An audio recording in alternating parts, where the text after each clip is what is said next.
Guys, Pakistan का दोगलापन देखिए। एक तरफ तो वो कहता है कि भारत में मुसलमान सुरक्षित नहीं है, लेकिन दूसरी तरफ जब पाकिस्तान का बाप चीन उइगर मुसलमानों पर आए दिन अत्याचार करता है, उनकी मस्जिदें तोड़ता है, जबरन मारपीट करता है, उन्हें डिटेंशन सेंटर में कैद करके रखता है, तब पाकिस्तान के मुंह से एक भी शब्द नहीं निकलता। चीन के शिंजायांग प्रांत में रहने वाले लाखों उइगर मुसलमानों के खिलाफ हमेशा कोई ना कोई कार्रवाई चलती रहती है। ऐसा इसलिए क्योंकि चीन में उइगर मुसलमानों की आबादी दिन ब दिन बढ़ रही है और उइगर मुसलमान खुद को चीन से अलग करके एक नया देश बसाना चाहते हैं। इसलिए चीन आए दिन उन पर अत्याचार करता रहता है।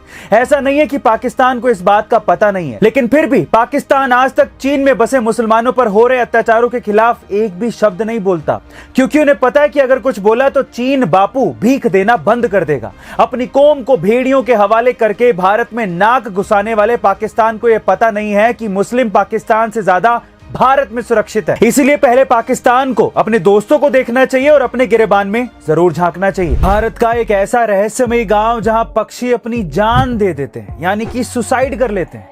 चलिए जानते हैं इस गांव के रहस्य के बारे में। यह है असम के बोरेल पहाड़ियों में मौजूद जतिंगा गांव, जहां हर साल सैकड़ों पक्षी सुसाइड करते हैं। इसी वजह से इस गांव को सुसाइड पॉइंट ऑफ बर्ड के नाम से भी जाना जाता है। दिन भर सामान्य तरीके से आसमान में उड़ने वाली चिड़िया सितंबर से लेकर नवंबर महीने में रात के 7 से 10 बजे के बीच पेड़ों से टकराकर अपनी जान दे देती है और यह सिलसिला कई सालों से चलता आ रहा है। कई लोगों का यह मानना है कि इस गांव के आसपास स्ट्रॉन्ग मैग्नेटिक फील्ड मौजूद है, जिसकी वजह से चिड़िया पेड़ों से टकराकर अपनी जान दे देती है। और कई लोग ये कहते हैं कि इस गांव को श्राप मिला हुआ है, इसी वजह से ऐसा होता है, लेकिन आज तक कोई भी इसकी असली वजह नहीं बता पाया है। गाइस, आपको क्या लगता है कि इस गांव को श्राप मिला है या इसकी वजह कुछ और है? कमेंट सेक्शन में जरूर लिखिएगा। एक बार एक लार्क प्रजाति की चिड़िया जंगल में पेड़ के ऊपर बैठ के गाना गा रही थी। अचानक से वहां से एक किसान निकला जिसके हाथ में एक छोटा सा बॉक्स था।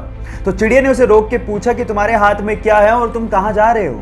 तो किसान ने जवाब दिया कि इस छोटे से बॉक्स में छोटे छोटे से प्यारे से कीड़े हैं, जिसे बेचकर मैं पंख खरीदने जा रहा हूं। तो चिड़िया ने जवाब दिया कि पंख तो मेरे पास भी हैं, क्यों ना हम एक काम करें, तुम मुझे कीड़े दो, बदले मैं तुम्हें पंख दूंगी, जिससे मुझे कीड़े ढूंढने नहीं जाना पड़ेगा।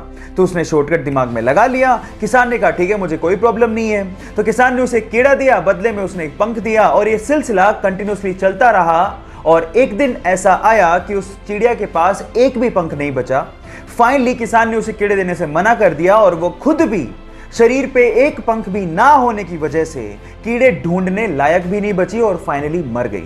Now the moral of the story is guys, कभी कभार शॉर्टकट आपकी जिंदगी को शॉर्ट बना देते हैं, सो बी केयरफुल अबाउट दैट। एक बार एक बंदा सुबह अखबार पढ़ रहा था। अचानक से उसकी नजर डेथ कॉलम पे पड़ी जिसमें उसका नाम लिखा हुआ था। ये देख के वो हक्का बक्का रह गया। एक्चुअली गलती से अखबार वालों ने उसका नाम छाप दिया था।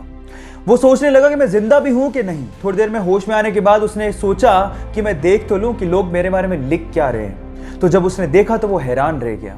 एक्चुअली उसमें लिखा हुआ था कि डायनामाइट का बादशाह मर गया, वो मौत का सौदागर था।